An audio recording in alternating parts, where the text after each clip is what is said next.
Now, in all 2 years of doing this channel, I can't believe I haven't done a beer from Waterloo Brewing. I guess it's better late than never.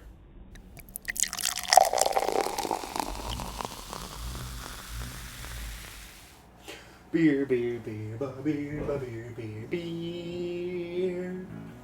Hello everybody, welcome back to me, Mate Brewski, for the Brewski review.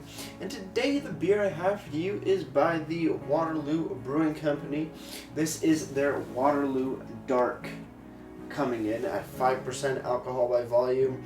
And any IBUs listed here on the very black and hog-headed can. Or, gray, not black, gray. Nice medium gray. Nothing that I see here, which is kind of a bummer, since they are boasting that they are Ontario's first craft brewer, so you'd think that they'd have everything in check. But moving on, websites showing that it's coming in at only 14 IBUs, so very, very low on the IBU scale. Let's crack this bad boy open. Let's see what we got. Pouring into my Niagara College Beer 0101 pint glass. What the hell is that? Oh, nope. I hope there's no weird little floaties, but I don't think so. Let's see what we got. 5% ABV for dark. This is Waterloo Dark. I'm not too sure if it's a stout. Oh, nope, dark lager. There we go. Never mind. We found it out. It says in the back.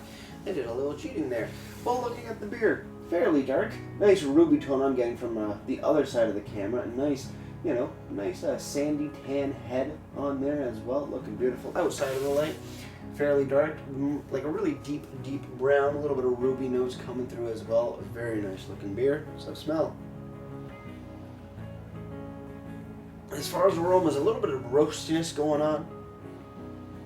Touch of smokiness. Light molasses, a little bit of light coffee.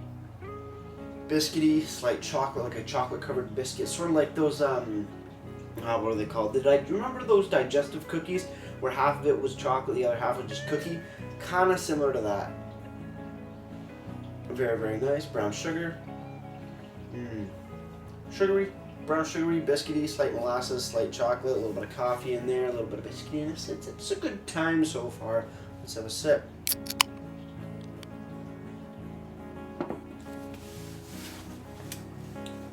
Okay. As far as all of the dark lagers that I've had, I think it is definitely one of the more lighter variations of it. Get a bit of nice, slight molasses, big biscuity, little bit of a coffee, a little bit of a chocolate sort of feel to it, but not super intense. Actually, very approachable for the dark lager style, in my opinion. Just because the flavors aren't super intense doesn't make it a bad or just boring beer. It's a very approachable dark lager, approachable for the style, which, to the non-craft brewer may seem very daunting, very, I guess, intimidating, because you think lager and then you think dark and you're like, what the hell's a dark lager taste like? But this is actually a great, so far, great rendition of the style. So cheers, everybody. Let's keep on drinking. Let's figure out what's going on here.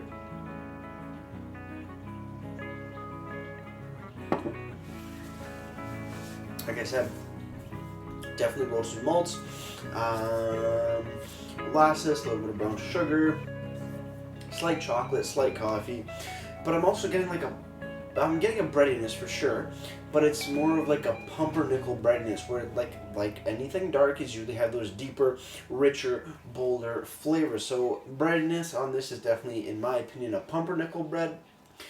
That's the only dark bread that I've really come across and that I've ever kind of tried. When I was a kid, it was my favorite. Now, not so much, but still, it's here in the beer, which I actually really do like that kind of breadiness. I should probably eat more pumpernickel when I see it. And I'm getting off track. Bodium's not a word. Body and mouthfeel. Medium body for sure. full mouthfeel, but it's a great introduction to the heavier mouthfeel styles of beer, which you do find in the dark category, whether it be a black IPA, a dark lager, or moving into your more traditional porters and stouts. It is a great, easy way into those styles of beer. So I really do appreciate that. It's definitely on the lesser tone compared to other black lagers, but hey, it's there. It's a good time. Drinkability for this is on point as well.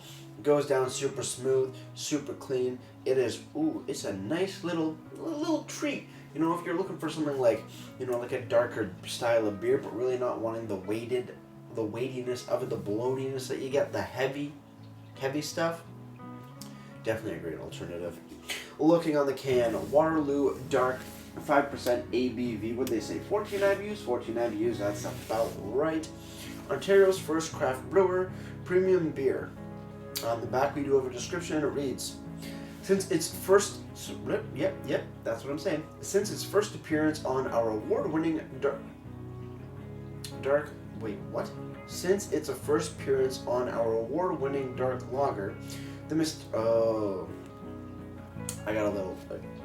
redo this. A description on the back reads, since its first appearance on our award-winning dark lager, the mysterious wild boar has represented the stubborn pride we take in brewing our beer. Homegrown, handcrafted, and without compromise. Pour the boar. That reads really familiar. I actually did do a Waterloo beer before, but I didn't hook up my audio. I think I did it on the Radler, and I didn't have the audio hooked up, so that beer review was scrapped. That was many months ago. But yeah, kind of bummed that it's not about the beer itself and it's just about the boar logo. And yeah, that's cool, but add something about the beer maybe. I mean, the boar is cool. You can have that information. Just why is that the main one? And it's a very broad description. And if it's read on the Radler, it's probably read on every single beer. So why not make that a little tidbit? I mean, you got real estate on the can, you just put it somewhere else. It's kind of hoping for a description of the beer. Maybe the website has something. But moving on, any ingredients? No IBUs, no ingredients. Description, not really. It's not of the beer, it's of the boar logo, which is cool, but still, I want to know about the beer. On the bottom, brewed on date or best before, G2992. A, B, C, D, E, F, G, July 29th, 92. Of 92? How old is this beer? This beer is older than me, if that's the case. G29 makes sense, but 92 does not make sense. I have no idea what the hell that means. And for me, reading it from comparing it to other date stamps, is that this was brewed in July 29th of 92 at 11:06 p.m. I mean, it's there, but it doesn't really make sense because it's from the past. So, Waterloo, what does that mean? What do the last two numbers mean? Because I'm deeply, deeply confused, because it's definitely not 2092. I'd be 107 years old. No, I wouldn't be 107. I'd be 80-something, 87 years old, I think. 87. And it's not 92 because I wasn't even born yet. Please explain. Moving on to the website, waterloobrewing.com. You go to the beer section, you scroll down, you find the Waterloo Dark, and it shows beautiful pictures of it in a can, it in a bottle, and it in a pint. So beautiful pictures indeed. Moving down, you do have a description of the beer itself, so praise God. It's where we began. It also happens to be Ontario's favorite dark lager, craft or otherwise. This very special boar deserves to be poured slowly and with care to release flavors brewed from Canadian malted barley, specialty malts, imported hops, and pure cultured yeast. Very, very nice. 14 IBUs, 5% ABV. Ooh, look, food pairings, that's fun. Pairings. Waterloo Dark is an excellent match for wild game, caribou steaks, pheasants, roast duck, or even wild boar. Many of which I haven't had but will really want to try one day. Man, that's making me really hungry. A perfect addition as an ingredient and just as well suited to drink with the meal. Experience what this celebrated light-tasting dark lager, has to offer and why it has won multiple awards at the World Cup of Beer, Canadian Brewing Awards, Ontario Brewing Awards, and the Modane Selection International Institute of Quality Selections. Very, very nice.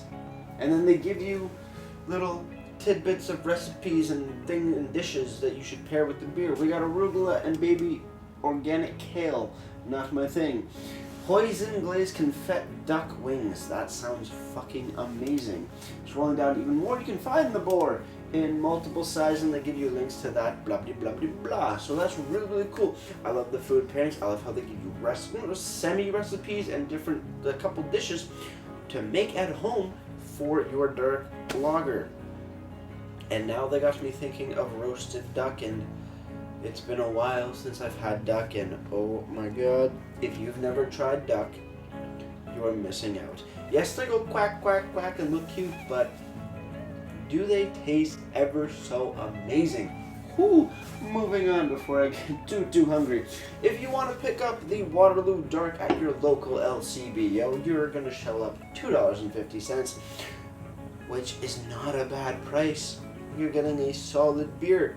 Be it not, if you're looking for a very deep, dark, super rich dark lager, you're not going to find it here, but would I pass it up?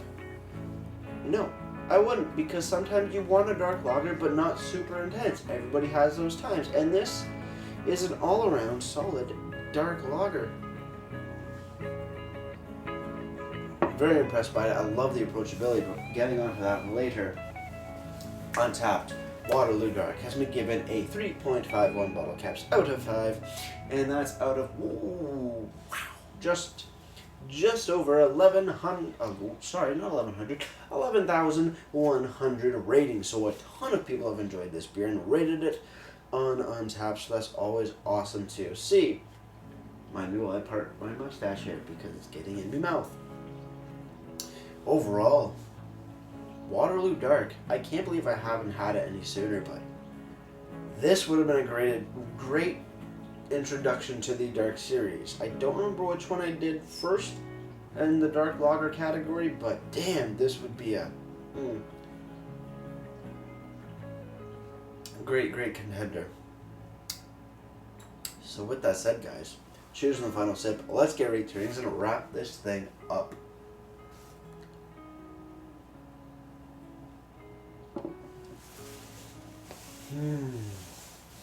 Waterloo Brewing, Waterloo Dark. Not the most in-your-face, bold, rich, dark lager compared to what I've had in the past. But if you are new to the craft brewing industry, craft brew styles, craft beers, and you want to try something a bit dark, but you're not ready for the pours of the stouts or the black IPAs or, dare I say, Russian Imperial Stouts, Waterloo Dark is, I think so far, in my humble opinion, what I've drank in over my few years, is that Waterloo Dark has definitely impressed me the most on the best introductory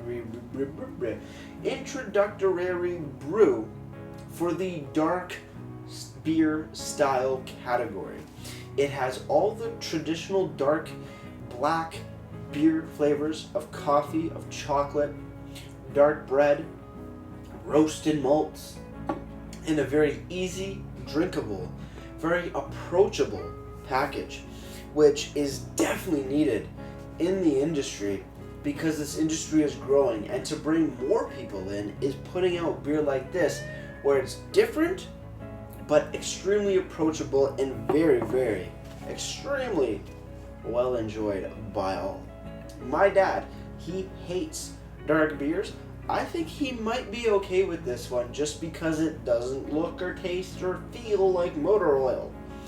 And I think that's a great thing. It is a great introductory brew for the dark style of beer category. And that's why Waterloo Dark is getting a solid 10 out of 10, just because of how approachable it is. And that's, in my opinion, an amazing, amazing thing. As for presentation, I do love the can, the simplicity of it. The colors are perfect for the beer. It shows it's dark, but not super dark. And it just overall looks fantabulous, if that's even a word. The description on the back, I know it's only about the bore and the logo. Realistically, that kind of bores me, but shit. Please, you can have that on there. That's totally fine. Leave it as a little side note and put the description that you have from the website on the can, because I think that would make it a little bit better. Other than that, you're missing ingredients, because it just says 4 simple ingredients, but you don't know really what they are if you're uneducated, but it's water, malt, hops, and yeast. Very simple, but yeah, put it on there. Let people know. Other than that, no IBUs, kind of a bummer, but they do have a brewed on date, which is very important in my opinion. But then again, I have no idea what 92 means. It's definitely not brewed in 92. So maybe you just didn't put the numbers around and it's supposed to be 19. Maybe, I don't know, make sure it's correct. I think that'd be a great thing. But website looking great, looking clean, looking spectacular. Listen, the IBUs there, boom. Having the description of the beer, better. And the best part, food pairings, not just a little bit of a blurb about that, but also different recipes that you can make at home. I think that is absolutely awesome. That's why our presentation gets a solid 8 out of 10 for me. Before I leave you guys, if you have any comments, questions, or beers you want me to review in the future, leave all that information down in the comment box below. If you want to go ahead and like this video or subscribe to me, Mate Brewers, I'd greatly appreciate it as well. And with all that said, that's going to do it for me, Mate Brewers. Like I always say, crack the beer and enjoy. Cheers.